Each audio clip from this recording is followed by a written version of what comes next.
దేవుడు నాకు ఇచ్చిన ప్రత్యేకమైన సమయాన్ని బట్టి నేను ప్రభువుని ఎంతగానో సంతోషిస్తూ స్తుతిస్తూ ఉన్నాను. మరి ఈరోజు దేవుడు మనతో మాట్లాడాలనుకుంటున్న ధ్యాన అంశం వచ్చి గద్దించుట. ఏంటండి? గద్దించుట. గద్దించడం అంటే ఏంటండి? గద్దించడం అంటే ఎక్కువగా మీ పిల్లల విషయంలో ఆ విధంగా మీరు ప్రవర్తిస్తూ ఉంటారు. ఎందుకు ప్రవర్తిస్తూ ఉంటారు? వారు ఏదైనా పొరపాటు చేసినప్పుడు, మాట్లాడకూడని మాటలు మాట్లాడినప్పుడు, చెడు తిరుగులు తిరిగినప్పుడు, లేదా మందిరానికి క్రమంగా రాకపోయినా, చక్కగా చదవకపోయినా, ఇలా రకరకాలైన కారణాలను బట్టి గద్దించడం జరుగుతూ ఉంటుంది. అయితే పెద్దవారిని కూడా చాలా సమయాల్లో కొంతమంది గద్దిస్తూ ఉంటారు. ఇంట్లో పెద్దవారుగా ఉంటూ ఈ విధంగా మీరు జీవించకూడదు, మంచిగా జీవించాలి అని పెద్దవారు కూడా గద్దిస్తూ ఉంటారు. కానీ ఈ గద్దింపునకు చాలామంది ఆ మాటలు వినేదానికి ఇష్టపడరు. విన్నట్లుగానే ఉంటారు కానీ భలే చెప్పాళ్లే ఈయన, మాకు చెప్తాడు, మొదట ఈయన చేస్తే కదా అని చెప్పి అనుకుంటూ ఉంటారు చాలామంది. కొంతమంది విశ్వాసులు కూడా దేవుని పేరట సేవకుడు వాక్యం గద్దించినట్లుగా చెప్తూ ఉన్నప్పుడు కూడా చాలామందికి ఇష్టం ఉండదు. చాలా సందర్భాల్లో క్రైస్తవ విశ్వాస జీవితంలో మనం కొనసాగుతూ ఉన్నప్పుడు కూడా ఎట్లా ఉంటుంది మన పరిస్థితి అంటే, దేవుని వాక్యం మన ఆశీర్వాదం గురించి, మన బాగోగుల గురించి చెప్తున్నంత సేపు చాలా సంతోషంగా వాక్యాన్ని స్వీకరిస్తూ ఉంటాం. ఎప్పుడైతే మన పొరపాట్ల గురించి వాక్యం ఎత్తి చూపిస్తూ ఉంటుందో ఖచ్చితంగా చాలామందికి హృదయంలో బాధ కలుగుతూ ఉంటుంది. అయితే ప్రియులారా, ఆలోచించేయండి, దేవుని వాక్యం మనతో మాట్లాడాలని ఇష్టపడుతూ ఉంది. అయితే ఈ గద్దింపును గురించి బైబిల్ మనకి ఏం చెప్తుందో ఒకసారి మనం చూద్దాం. పరిశుద్ధ గ్రంథంలో సామెతలు 3వ అధ్యాయము 11, 12 వచనాలు ఒకసారి మీరు చదవాలని ప్రభుపేట తెలియజేస్తున్నాను. నా కుమారుడా, యెహోవా శిక్షను తృణీకరించకుము, ఆయన గద్దింపునకు విసుకవద్దు. తండ్రి తనకిష్టుడైన కుమారుని గద్దించు రీతిగా యెహోవా తాను ప్రేమించు వారిని గద్దించును. హల్లెలూయా. చాలా అద్భుతమైన మాట ఇక్కడ మనం చదివి ఉన్నాం. నా కుమారులారా, నా కుమార్తెలారా, యెహోవా శిక్షిస్తే దాన్ని ఏం చేయొద్దు, మీరు తృణీకరించబాకండి. ఆయన గద్దిస్తే విసుకవద్దు. ఎందుకు అని అంటే, ఎవరినైతే దేవుడు ప్రేమిస్తాడో, ఎవరినైతే దేవుడు ఇష్టపడతాడో వారిని ఆయన ఏం చేస్తాడు? గద్దిస్తాడు. ఎందుకు గద్దిస్తాడు అనేది మనం ముందు ముందు చూద్దాం. అయితే ఈ గద్దింపును ఇష్టపడే వ్యక్తులు ఎవరు బైబిల్లోని మనం చూస్తే చూడండి, కీర్తన 141 5వ వచనాన్ని ఒకసారి మనం చదువుదాం. 141వ కీర్తన 5వ వచనం. నీతిమంతులు నన్ను కొట్టుట నాకు ఉపకారము, వారు నన్ను గద్దించుట నాకు తైలాభిషేకము. హల్లెలూయా. దావీదు మాట్లాడుతున్న మాటలు ఇక్కడ మనం చదువుతా ఉన్నాం. నీతిమంతులు కొట్టుట నాకు ఉపకారము, వారు నన్ను గద్దించుట నాకు తైలాభిషేకము. ఇలాంటి మనస్తత్వం కలిగిన క్రైస్తవులు నేడు సంఘంలో ఉండాలి. నిజంగా మనం అనుకుంటా ఉంటాం చాలా సందర్భాల్లో, దేవుడు నాతో మాట్లాడాలి, దేవుడు నాతో మాట్లాడాలి అని చాలామంది ప్రార్థన చేస్తూ ఉంటారు. మరి దేవుడు గాన మాట్లాడాడంటే చాలామంది మూతి ముడుచుకొని మౌనంగా ఉంటారు. చాలా సందర్భాల్లో మందిరంకి వచ్చి దేవా నాతో మీరు మాట్లాడండి అంటారు. మాట్లాడితే మాత్రం బాధపడుతూ ఉంటారు.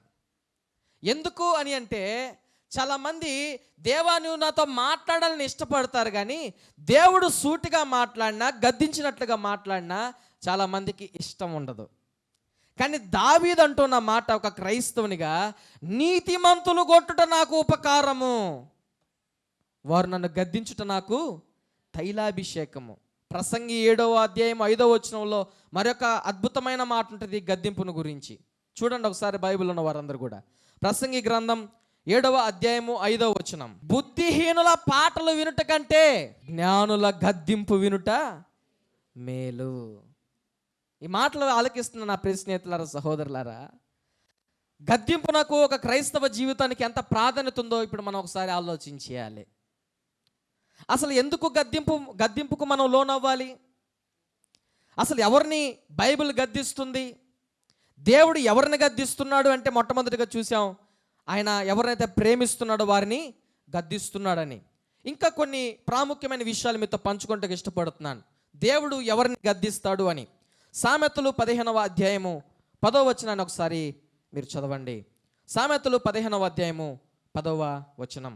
మార్గము విడిచు వారిని కఠిన శిక్ష కలుగుతుంది, తీర్పును గద్దింపును ద్వేషించువారు.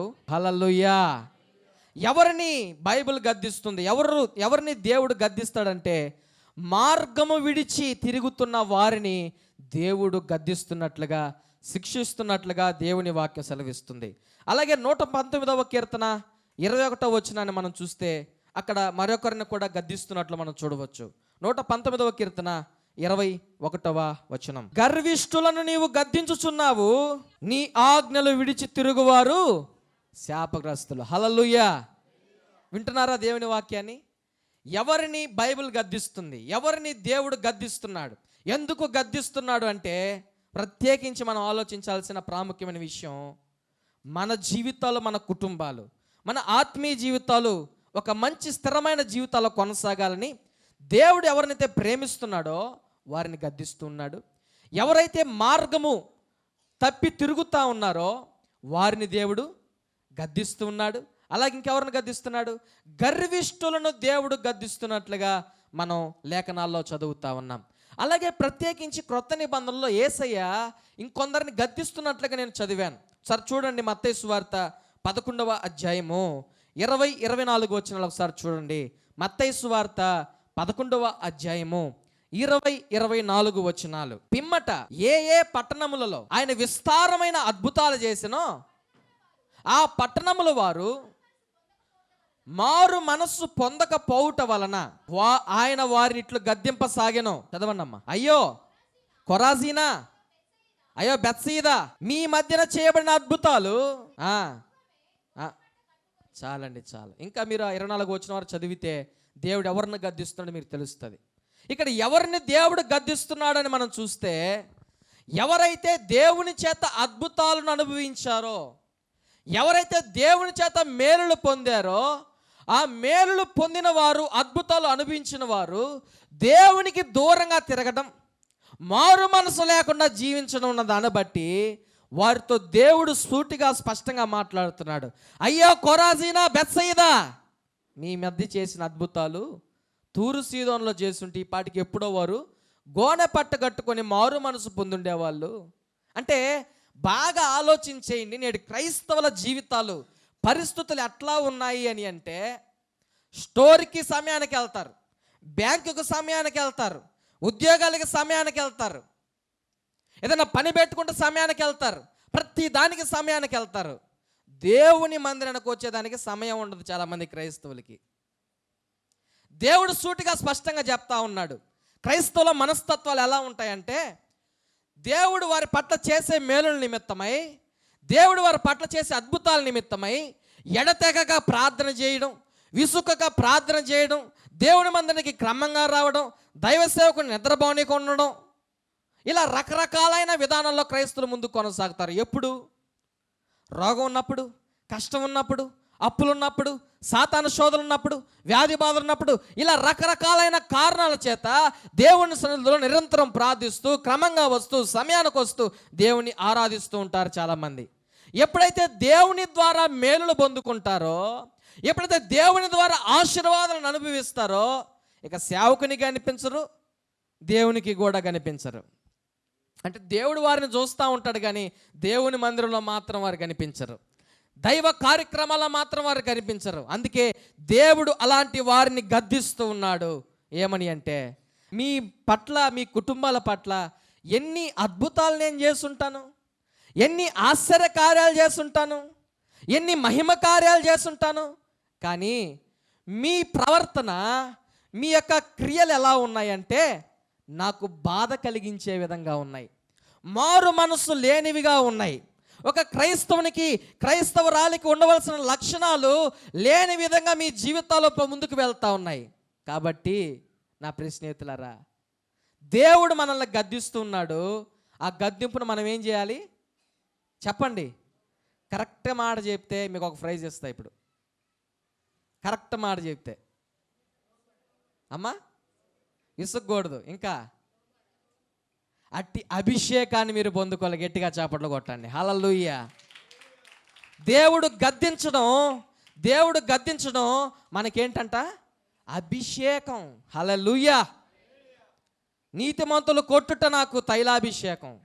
నిజంగా ఎవరైనా కొడితే ఒప్పుకుంటాం మనము? వాడు ఒక దెబ్బ కొడితే 2 దెబ్బలు కొట్టేస్తాం మనం. ఇంటర్మీడియట్లో నేను మా పెదమ్మ ఇంటి దగ్గర చదువుకుంటా ఉంటే మా ఇంటి పక్కనే, మా పెదమ్మ ఇంటి పక్కనే ఒక 2 భార్యాభర్తలు ఉన్నారు. వారికి పిల్లలు లేరు. అయితే ఆ భర్తనే ఆయన తాగొస్తూ ఉంటాడు. ఊరికినే తాగొస్తూ ఉంటే ఒకటేమైనా గొడవలు పడతా ఉంటాయి. ఆయన భార్య ఏమో కొంచెం హైటు, ఈయనేమో కొంచెం పొట్టి. ఆమెను కొట్టేదానికి స్టూల్ వేసుకుంటాడు ఈయన ఓపిగ్గా. ఈయన ఒక దెబ్బ కొట్టే లోపల 3 దెబ్బలు కొట్టేసి ఉంటుంది ఆయన్ని. ఈయన ఒక దెబ్బ కొట్టే లోపల 3 దెబ్బలు కొట్టేసి ఉంటుంది. అంటే ఎందుకు ఈ మాటలు చెప్తున్నానంటే, ఈరోజు నీతి మాటలు చెప్పేదానికి ఎవరైనా చెప్పేస్తాం, నాతో కలిపి అందరం చెప్పేస్తాం. పాటించేదానికి చాలా కష్టం. కానీ దావీదు ఆ మాట పలికాడంటే, దావీదు ఆ విధంగా జీవించాడా లేదా? ఎప్పుడు జీవించాడు? ఎక్కడ జీవించాడు? దావీదు పొరపాటు చేస్తూ ఉన్నప్పుడు, దావీదు దేవునికి వ్యతిరేకమైన పని చేసినప్పుడు, దైవజనుడు నిండు సభలో, దావీదు నువ్వు పాపం చేసావంటే బట్టలు చించుకొని దేవుని సన్నిధిలో ఏడ్చి పశ్చాత్తాపం పొందాడు దావీదు. ఒక రాజుగా ఆ దైవజన మాటలు తృణీకరించలేదు, ఆ గద్దింపును వ్యతిరేకించలేదు. అట్టి అభిషేకాన్ని పొందుకున్నాడు కాబట్టే ఈరోజు ఆ దావీదును గురించి మనం దేవుని సన్నిధిలో మహింపరుస్తున్నాం. హల్లెలూయా. ఇంకా మనం చూస్తే ప్రియులారా, దేవుడు పేతురును కూడా గద్దించాడు. గడిచిన రాత్రి మనం చెప్పుకున్నాం కదా. అంటే ఎవరినైతే దేవుడు ప్రేమిస్తాడో వారిని గద్దించాడు. మార్కు సువార్త 8:33 చూస్తే, అందుకాయన తన శిష్యుల వైపు తిరిగి వారిని చూచి, సాతానా, నా వెనుకకు పొమ్ము, నీవు మనుషుల సంగతులను మనస్కరించుచున్నావు కానీ దేవుని సంగతులను మనస్కరింపుకున్నావని. చాలండి. ఇక్కడ ఏం చేశాడు? పేతురుని దేవుడు గద్దించినట్లుగా చూస్తున్నాం. ఎందుకు గద్దించాడండి? పేతురుకి సంబంధం లేని అనవసరమైన మాటలు దేవునితో మాట్లాడినప్పుడు పేతురుని గద్దించినట్లుగా మనం చూడవచ్చు. ఈ రోజున చాలామంది చెప్పుకుంటాం ఏమని, నేను చెప్తే వింటాను బ్రదర్, నేను మంచిగా భక్తిగా జీవిస్తాను బ్రదర్ అని. కానీ దావీదులాగా పేతురులాగా జీవించే వాళ్ళు చాలా తక్కువ మంది. దావీదును దైవజనుడు గద్దించాడు. దావీదు ఏం చేశాడండి? ఒప్పుకొని పశ్చాత్తాపడ్డా లేదా? ఇక్కడ పేతురుని ఎంత పెద్ద మాట అన్నాడండి దేవుడు. ఏమన్నాడు? సాతానా. ఒకవేళ ఉదాహరణకు అనుకుందామండి, నేను మిమ్మల్ని పొరపాటును కూడా అననులేండి, అంటే మీరు ఒప్పుకోరు. ఒకవేళ నేనే దైవ సేవకునిగా కోపగించుకుని సాతానా అని అన్నానే అనుకోండి, ఎట్లుంటుందండి? అంటే అనాలని కాదు, అంటానని కూడా కాదు, ఒక ఉదాహరణగా దేవుని వాక్యం వింటున్న బిడ్డలుగా మనం ఒకసారి మన హృదయంలో నెమరు వేసుకుందాం. అంటే మనం అనుకుంటాం ఏదైనా కూడా ఈ విధంగా చేయొచ్చు, ఈ విధంగా చేయగలం. కానీ ఆ సమయం వచ్చేటప్పటికి మన మనస్సు, మన ఆలోచనలు మనల్ని గాయపరిచేసరికి ఏం చేస్తాయంటే దేవుని మార్గాన్ని తప్పి తిరిగేదానికి ఆస్కారం ఉంటుంది. కానీ పేతురుని దేవుడు సాతానా అన్నాడు, మరో మాట పలకలేదు. దావీదు దైవజనుడు వచ్చి దావీదు విషయంలో అడిగాడు, నువ్వు పొరపాటు చేసావన్నాడు. నిండు సభలో మంత్రులు అందరూ అధికారులు కూర్చున్న సభలో, నిండు సభలో అడిగాడు. దావీదు అనుకోలా, నన్ను ఒంటరిగా పిలిచి చెప్పుండొచ్చు కదా, రూమ్లోకి పిలిచి సైగ్గా చెప్పుండొచ్చు కదా, ఇంతమందిలో చెప్పకపోతే ఏమి, ఇంతమందిలో నన్ను అవమానకరంగా మాట్లాడకపోతే ఏమని దావీదు అనుకోలేదు. కానీ అక్కడికక్కడికే పశ్చాత్తాపడినట్లుగా చూస్తాం. ఈరోజున చాలామంది మనస్తత్వాలు ఎలా ఉంటాయో కూడా, ఈ గద్దింపుని ఏ విధంగా తృణీకరిస్తారో కూడా మీకు నేను వాక్యానుసారంగానే చూపిస్తాను. లూకాసు వార్త 3వ అధ్యాయము 19-20 వచనాలు ఒకసారి మీరు చూడండి. లూకాసు వార్త 19వ అధ్యాయము 20 వచనాలు. చతుర్థాధిపతి అయిన హేరోదు చేసిన సకల దుష్కార్యముల నిమిత్తమును అతని సోదరి భార్య అయిన హేరోదియా నిమిత్తమును యోహాను అతనిని గద్దించినందుకు అది వరకు తాను చేసినవన్నయు చాలవన్నట్లు అతడు యోహానును చెరసాల్లో వేయించెను. హల్లెలూయా. ఎందుకు ఈ మాటలు మీతో చదివించాను అంటే ప్రియులారా, క్రైస్తవుల మనస్తత్వాలు, దేవుని నమ్ముకున్న బిడ్డల మనస్తత్వాలు ఎలా ఉంటాయో మీకు నేను తెలియచేయాలని ఈ మాట చదివించాను. అక్కడ దావీదేమో దైవజనుడు నిండు సభలో గద్దించినప్పుడు పశ్చాత్తాపడ్డాడు. పేతురుని శిష్యులందరి మధ్యలో గద్దించినప్పుడు పేతురు కూడా దానికి లోబడ్డాడు. కానీ ఇక్కడ హేరోదు వచ్చేసరికి చేసిన పొరపాట్లను బట్టి, చేసిన అక్రమ క్రియలను బట్టి, చేసిన పాపాలను బట్టి దైవజనుడైన యోహాను గద్దిస్తే అది వరకు ఆయన చేసిన తప్పులు చాలవన్నట్లు దైవజనుని చెరసాల్లో వేయించాడు ఈ యొక్క హేరోదు రాజు. అయితే ఈ మాటలు వింటున్న నా ప్రియ సంగమా, ఈ మాటలు ఆలకిస్తున్న నా ప్రియ సోదరులారా, దేవుడు మీ అందరితో సూటిగా మాట్లాడుతున్నాడు. ఒకవేళ నీవు గద్దింపును కూడా లోబడుతూ ఉండొచ్చు. గద్దింపును కూడా నువ్వు త్రోసివేయకుండా నా కోసమే కదా, దైవ సేవకుడు నా కోసమే కదా చెప్పాడు, దేవుడు నాతోనే కూడా మాట్లాడుతాడని నువ్వు అనుకోవచ్చు, మంచిదే. కానీ ఆ విధంగా నువ్వు అనుకొని పాటిస్తున్నావా అన్నది ఒక్కసారి నువ్వు తీర్మానం తీసుకోవాలి. ఈరోజు దావీదైతే పశ్చాత్తాపడ్డాడు, మరలా తిరిగి పాపం చేశాడండి? చేశాడా? పేతురు దేవుని విషయంలో కొంచెం తొందరపాటు పడి మాట్లాడాడు, మరలా ఆ విధంగా చేశాడా? ఎందుకు ఈ మాటలు చెప్తున్నానంటే, మనమందరము కూడా దేవుని బిడ్డలమే. హల్లెలూయా. మనలందరినీ దేవుడు ప్రేమిస్తున్నాడు. హల్లెలూయా. మనందరి ఆశీర్వాదం ఆయన కోరుతున్నాడు. మనం దీవించబడాలని, నీ బిడ్డలు, నీ కుటుంబం, నీ యొక్క గ్రామం, నీ యొక్క సంఘం ఆశీర్వదించబడాలని ఆయనకు ఉద్దేశం. కాబట్టి నిన్ను గద్దిస్తున్నాడు ఆయన. ఈరోజు నా గద్దింపును ఏం చేస్తున్నావు? నువ్వు త్రోసేస్తున్నావా? విన్నట్లుగానే విని ఒక చెవులో విని ఇంకో చెవులో నుంచి వదిలేస్తున్నావా? లేదా దేవుని మందిరం ఉన్నంత సేపు నిజమే కదా అనుకొని ఇంటికి వెళ్ళి మరలా మర్చిపోతున్నావా? మా నాన్నగారు చెప్తా ఉంటారు, క్రైస్తవులు ఎలా ఉంటారంటే సుండుగాయలు లాంటి వాళ్ళు అంట. అంటే తాటి చెట్టుకి సుండుగాయలు ఉంటాయి, మగ చెట్లకి. ఆ సుండుగాయల మీద కాకు వచ్చి వాళ్తుందంట. వాలినప్పుడు అదేమవుతుంది అంటే బెండ్ అవుతుందంట. మరలా కాకి ఎగిరిపోతే యథాస్థితికి వచ్చేస్తుందంట. అట్లాగే దేవుని సన్నిధిలో ఉండి వాక్యం వినేంత వరకు నిజమే కదా, నిజమే కదా, మారాలి కదా, వినాలి కదా, వినలేకపోతున్నాను కదా అనుకుంటా ఉంటారు. ఎప్పుడైతే ఇక్కడి నుంచి పాదం బయట లెగ్గు పెడతారట, ఎగిరిపోద్ది. ఏంటి?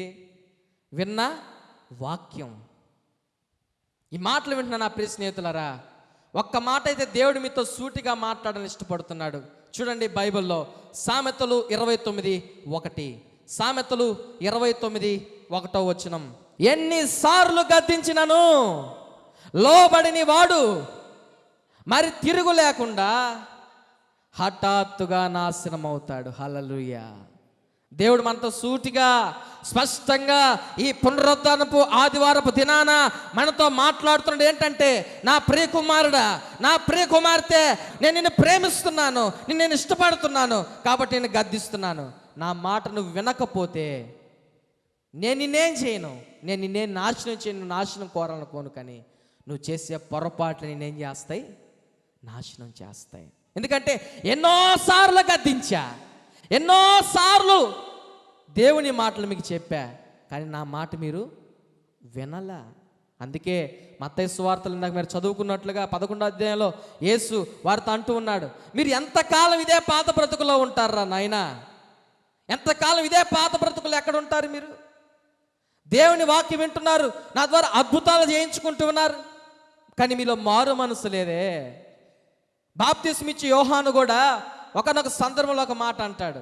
యూదులు పరిసలందరూ వస్తే, సర్ప సంతానమా, అబ్బా ఆ మాట చూడండి ఎట్టుందో, ఏమంటున్నాడు వాళ్ళని? సర్ప సంతానమా, రాబో ఉగ్రతను తప్పించుకోవడానికి మీకు బుద్ధి చెప్పిన వాడెవడు? హల్లెలూయా. ఈరోజు బుద్ధి చెప్పేవాళ్ళు లేరు సంఘాల్లో, సంఘాన్ని సరి చేసేవాళ్ళు లేరు, సంఘాన్ని చక్కదిద్దేవారు లేరు, సూటైన ప్రసంగాలు మాట్లాడడం లేరు. క్రైస్తవులకు సంఘానికి అనుగుణమైన బోధలు ఎక్కువైపోయినాయి. దేవుని రాకడ సమీపిస్తుంది, అనేక మంది మరణిస్తూ ఉన్నారు, అనేక ప్రాంతాల్లో కరువులు భూకంపాలు వస్తూ ఉన్నాయి, అనేక మంది ప్రాంతాల్లో వయసు తేడా లేకుండా హత్యలు మానభంగాలు రకరకాలైన భయంకరమైన పరిస్థితులు జరుగుతున్నాయి. అలాగే దేవుని వాక్యం త్రోసివేసి కల్పన కథల వైపు తిరిగే కాలం వచ్చేసింది. ఈ రోజున చాలామంది క్రైస్తవులు ఏమనుకుంటున్నారంటే, వారికి ఉన్న ఆ మనస్తత్వాన్ని బట్టి వారికి అనుగుణంగా దేవుని వాక్యం రావాలని కోరుకుంటున్నారు. అది కరెక్ట్ కాదండి. ఒక క్రైస్తవుడు నిజమైన క్రైస్తవుడు అయితే వాడు ఏమని కోరుకోవాలో తెలుసా? దేవా, నీవు నన్ను గద్దించు, నువ్వు నన్ను అభిషేకాన్ని ఇవ్వు. ఎందుకంటే నన్ను నువ్వు గద్దిస్తున్నావంటే నువ్వు నన్ను ప్రేమిస్తున్నావు అని అర్థం. హల్లెలూయా. నువ్వు నన్ను గద్దిస్తున్నావంటే నన్ను నువ్వు ఇష్టపడుతున్నావు అని అర్థం. చాలామంది తల్లిదండ్రులు కూడా అంటూ ఉంటారు పిల్లల్ని, రే మీకోసమే కదరా నేను కష్టపడుతున్నాను, ఎందుకు మిమ్మల్ని ఊరుకునే చదువుకోవాలని చెప్తాను, మాలాగే మీరు కష్టపడకూడదని. ఎందుకు మిమ్మల్ని ఊరుకునే గద్దిస్తున్నాను, మాలాగే మీరు బాధపడకూడదని అంటూ ఉంటారు తల్లిదండ్రులు. అలాగే దేవుడు కూడా మీతో మాట్లాడుతున్నాడు. ఏంటో తెలుసా? నా ప్రియ పిల్లలారా, నా ప్రియ సంగమా, మిమ్మల్ని ఎందుకు గద్దిస్తున్నాను అనుకుంటున్నారు? మిమ్మల్ని 10 మందిలో అవమానించాలనా? 10 మందిలో మిమ్మల్ని తృణీకరించాలనా? కాదు నా పిల్లలారా, మీరు బాగుండాలని నా ఉద్దేశం. హల్లెలూయా. ఒక స్థిరమైన పునాదులుగా మీరు ఉండాలని నా ఉద్దేశం. కాబట్టి ఈ మాటలు మీతో సూటిగా మాట్లాడుతున్నాను. ఎన్నిసార్లు గద్దించినా లోబడకుండా ఉంటే ఇదిగో మీరు చేసే పొరపాట్లు మిమ్మల్ని నాశనం చేస్తాయన్న విషయాన్ని మీరు గుర్తుపెట్టుకోండి. అయితే దైవజనునికి దేవుడు ఏం చెప్తున్నాడు సంఘం విషయంలో, ఒకసారి దాన్ని కూడా మనం చూద్దాం. 1 తిమోతి 5వ అధ్యాయము 20వ వచనాన్ని ఒకసారి చూడండి. ఇతరులు భయపడు నిమిత్తము పాపము చేయువారిని అందరి ఎదుట గద్దింపుము. ఏమని చెప్తున్నారు ఇక్కడ తిమోతికి? ఎవరు చెప్తున్నారు? అపోస్తుడైన పౌలు చెప్తున్నారు. ఏమని చెప్తున్నారండి? సార్ మరి చదువుతారా? పాపము చేయవారిని అందరి ఎదుట గద్దించుము. హల్లెలూయా. ఎవరికి చెప్తున్నారు ఇది? ఒక దైవ సేవకునికి సంఘములో విశ్వాసులతో ఏ విధంగా ఉండాలో చెప్తున్న మాట. అలాగే 2 తిమోతి 4:2 చూడండి. వాక్యము ప్రకటించుము, సమయమందును అసమయమందును ప్రయాసపడుము, సంపూర్ణమైన దీర్ఘ శాంతముతో ఉపదేశించుచు అమ్మా ఖండించుము, గద్దించుము, బుద్ధి చెప్పుము. ఎందుకనగా జనులు హితబోధను సహింపక దురద చెవులు గలవారై తమ స్వకీయ దురాశలకు అనుకూలమైన బోధలకును తమ కొరకు పోగు చేసుకుని సత్యమునకు చెవినియక కల్పనా కథల వైపునకు చాలండి చాలు. హల్లెలూయా. దైవ సేవకునికి దేవుడు చెప్తున్న మాట, సమయమందును అసమయమందును ప్రయాసపడము, హెచ్చరించుము, బోధించుము, బుద్ధి చెప్పుము, గద్దించుము, ఖండించుము అని దేవుడు దైవ సేవకునికి చెప్తున్నాడు. ఎందుకో తెలుసా? అందరిలో భయం కలిగేదానికి, సంఘంలో ఉన్న అందరికీ భయం కలిగేదానికి. పాపం చేసేవారిని గద్దిస్తే ఆ సంఘం ఆశీర్వదించబడుతుంది. గట్టిగా చప్పట్లు కొట్టండి. హల్లెలూయా, హల్లెలూయా, హల్లెలూయా. ఎందుకంటే నేను మీకు అనుగుణంగా వాక్యం చెప్పాను అనుకోండి, దేవుని ప్రేమ నేను పొందుకోలేను. దేవుని కొరకు నేను చెప్పానే వాక్యం అనుకోండి, ఒకవేళ మీరు నా మీద బాధపడినా కూడా అది మీ ఆత్మీయ జీవితాలకు దీవెనకరం అవుతుంది. అయితే మీరు అనుకోవచ్చు, బ్రదర్ ఇంతవరకు మీరు చెప్పారు, ఏమని చెప్పారు? ఇంతవరకు మీరు చెప్పారు, ఏం చెప్పారు? దేవుడు ఎవరిని గద్దిస్తున్నాడో, ఎలాంటి వారిని గద్దిస్తున్నాడో మీరు చెప్పారు. ఎవరు గద్దింపును స్వీకరించారో ఎవరు గద్దింపును స్వీకరించలేదో కూడా మీరు చెప్పారు. అయితే ఇదంతా కూడా విశ్వాసులకేనా, సంఘమునకేనా? దైవ సేవకునికి ఏమి లేదా? అంటే దైవ సేవకుడు తప్పు చేయడా? దైవ సేవకుడు పొరపాటు చేయడా? సంఘంలో విశ్వాసులు మాత్రమే పొరపాటు చేస్తారంటే, దేవునిలో ఉన్న గొప్ప మనస్సు, గొప్ప తత్వం ఏంటంటే ఆయనకు అందరూ సమానులే. హల్లెలూయా.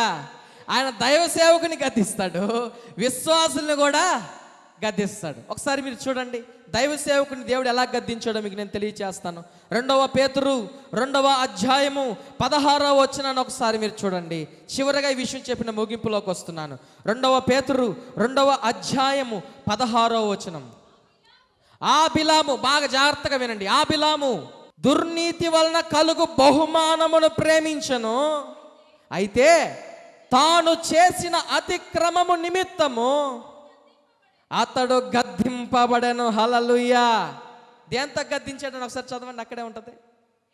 ఎట్లనగా నోరు లేని గార్ధముతోటి మానవ స్వరముతో మాట్లాడి ఆ ప్రవక్త యొక్క వెర్రితనమును చాలండి. హల్లెలూయా. చాలా అద్భుతమైన మాట ఇక్కడ. అందరినీ విశ్వాసుల్ని లేదా సంఘ పెద్దలను అందరినీ దైవ సేవకుల ద్వారా దేవుడు గద్దిస్తుంటే, దైవ సేవకుని ఇక్కడ దేంతో గద్దించాడండి దేవుడు? నోరు లేని గార్ధమముతోటి గద్దించినట్లుగా చూస్తున్నాం. ఆయన వెర్రితనాన్ని ఆయనకే తెలియజేసినట్లుగా మనం ఇక్కడ చూస్తున్నాం. ఆలోచన చేస్తున్నారా? ఎందుకు దేవుడు మనల్ని గద్దిస్తున్నాడు అంటే, నిన్ను ఆయన ప్రేమిస్తున్నాడు కాబట్టి. నిన్ను ఆయన ప్రేమిస్తున్నాడు. నీ జీవితం ఆశీర్వాదకరంగా మార్చబడాలని నిన్ను గద్దిస్తూ ఉన్నాడు. దైవ సేవకుని విషయంలో, బిలాము విషయంలో దుర్నీతి వలన కలిగి బహుమానం కొరకు ఆశపడినప్పుడు, ఆతురపడినప్పుడు, దేవుని మాట కాదని త్రోసివేసి దేవుడు వద్దన్నా కూడా వారితో ప్రయాణం చేసి వెళ్తూ ఉన్నప్పుడు నోరు లేని గాడిదతోటి బిలాముతో దేవుడు మాట్లాడాడు. ఈ రోజున నీతో చిన్నపిల్లల ద్వారా మాట్లాడుతూ ఉంటాడు. ఈరోజు నీతోటి దైవ సేవకుల ద్వారా మాట్లాడుతూ ఉంటాడు, లేదా మీ కుటుంబస్తుల ద్వారా మాట్లాడుతూ ఉంటాడు.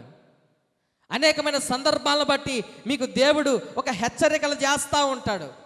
కానీ చాలామంది సంఘం, విశ్వాసులు, క్రైస్తవులు ఏం చేస్తూ ఉంటారంటే దాన్ని త్రోసేస్తూ ఉంటారు. కానీ నా ప్రియ సంఘం ఆలోచన చేయండి. ఎన్నిసార్లు గద్దించిన లోబడకపోతే ఏమవుతుందండి? ఆలోచించేయండి. మనం అనుకుంటా ఉంటాం ప్రియులారా, చాలా సందర్భాల్లో ఏమనుకుంటా ఉంటామంటే, నేను ఏదో పెద్ద పెద్ద పొరపాట్లు చేయట్లేదు, చేశారని కూడా ఎవరు చెప్పరు. కానీ నీ రోజువారీ జీవితంలో దేవునికి నువ్వు ఎంత సమయం ఇస్తున్నావు అని ఒక ప్రశ్న నువ్వు వేసుకో. బైబిల్ ఎంత సమయం నువ్వు చదువుతున్నావు అని ఒక ప్రశ్న నువ్వు వేసుకో. దేవుని మందిరానికి ఎంత సమయానికి నువ్వు వస్తున్నావు అని ఒక ప్రశ్న వేసుకో. ఆలోచన చేయండి. ఇప్పుడు సరే, మనకు ఆత్మీయ సహవాస కూడికలు ఉన్నాయి కాబట్టి ప్రతిరోజు ఆరాధన జరుగుతుంది అనుకుందాం. ఇక మిగతా కార్యక్రమాలు ఎప్పుడెప్పుడు జరుగుతాయి? మంగళవారం, శుక్రవారం, శనివారం అని చెప్పారు. మరి ఈ 3 వారాలు కూడా చాలామంది రారు. ఇక చివరికి ఆదివారం మాత్రమే చాలామంది మందిరికి వస్తారు. ఆ ఆదివారం కూడా ఎంత సమయం దేవునికి ఇస్తున్నారు అని ఒకసారి మనం ఆలోచన చేస్తే, సమయం 10:30 గంటలకు మందిరం ప్రారంభించబడుతుంది, 1:30 గంటలకు మందిరం ముగించబడుతుంది. ఎంత సమయం ఉందండి 10:30 నుంచి 1:30కి? అమ్మా 3 గంటల? సరే, 3 గంటల సమయము మనం వారానికి దేవునికి మనం ఇస్తున్నాం.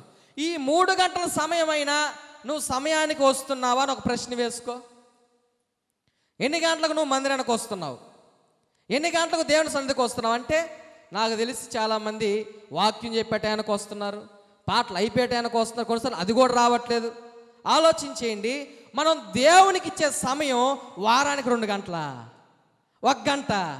బుద్ధి ఉండక్కర్లే, మనకు జ్ఞానం ఉండక్కర్లే. మనం ఎవరికి ఇస్తున్నాం సమయం? మనుషులకు ఇస్తున్నాం, స్నేహితులకు ఇస్తున్నాం, బంధువులకు ఇస్తున్నాం, అనేక మందికి ఇస్తున్నాం. దేవునికి సమయం ఇచ్చేదానికి ఏమైంది నీకు?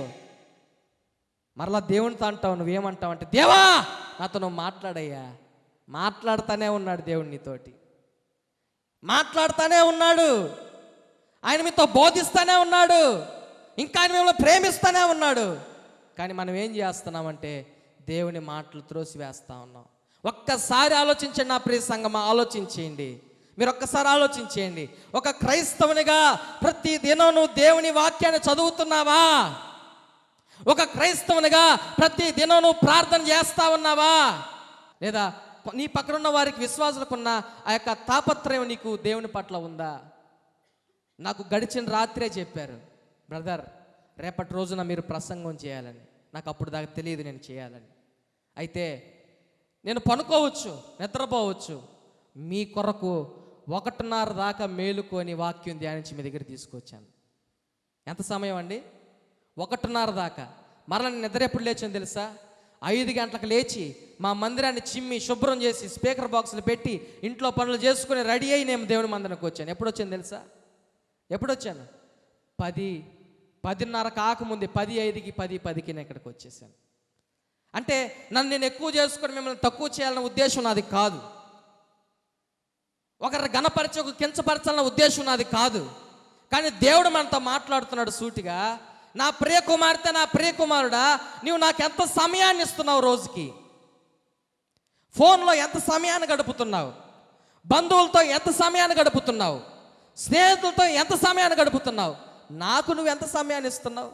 ఉదయం లేచినప్పటి నుంచి ఇంటికి వచ్చే వరకు నిన్ను కాపాడాల్సింది నేనే, నీ బిడ్డల్ని కాపాడాల్సింది నేనే, నీ భార్యని కాపాడాల్సింది నేనే, నీ కుటుంబాన్ని చక్కదిద్దాల్సింది నేనే. ఇంత చేసిన నాకు నువ్వు ఏం చేస్తున్నావు? రోజుకి ఒకసారి ఆలోచన చేయి. ఆఫ్టర్ ఆల్ బైక్లో మనల్ని ఒక దగ్గరికి డ్రాప్ చేసిన వానికే బ్రదర్ చాలా థ్యాంక్స్ బ్రదర్ మీరు ఇక్కడ డ్రాప్ చేసినందుకు అని చెప్తామే. ఒక్క దినమంతా కూడా దేవుడు మనం కాపాడుతూ ఉంటే దేవునికి మనం ఏం చెప్తున్నాం? కనీసం కృతజ్ఞత స్తుతులు దేవుడికి చెల్లిస్తున్నావా? నా ప్రియ సహోదరుడా, దేవుడు నీతో మాట్లాడుతున్నాడు. ఈ దినం సూటిగా స్పష్టంగా నీతో దేవుడు మాట్లాడుతున్నాడు. దేవుడు నిన్ను గద్దిస్తున్నాడు. ఎందుకంటే ఆయన నిన్ను ప్రేమిస్తున్నాడు. ఎందుకంటే నువ్వు అటు అభిషేకాన్ని పొందుకోవాలని. హల్లెలూయా. ఈరోజు ఒక తీర్మానం తీసుకొని ప్రార్థనలోకి మనం వెళ్దాం. ఈ రోజున దావీదులాగా, పేతురులాగా అట్టి అభిషేకాన్ని పొందుతున్నారా? హేరోదులాగా దేవుని ఉగ్రతకు పాత్రలు అవుతున్నారని ఒక ప్రశ్న వేసుకొని తీర్మానం తీసుకుందాం. అట్టి అభిషేకాన్ని నువ్వు పొందుకుంటావా? దేవుడు నీతోనే మాట్లాడుతున్నాడు. ప్రభు బల్లకు మనం సమీపిస్తున్నాం. మోకరించండి, అందరూ కూడా తల్ల వంచి మోకరించండి. దేవుడు మనతో మాట్లాడిన మాటలను బట్టి నెమరు వేసుకుందాం ఒకసారి.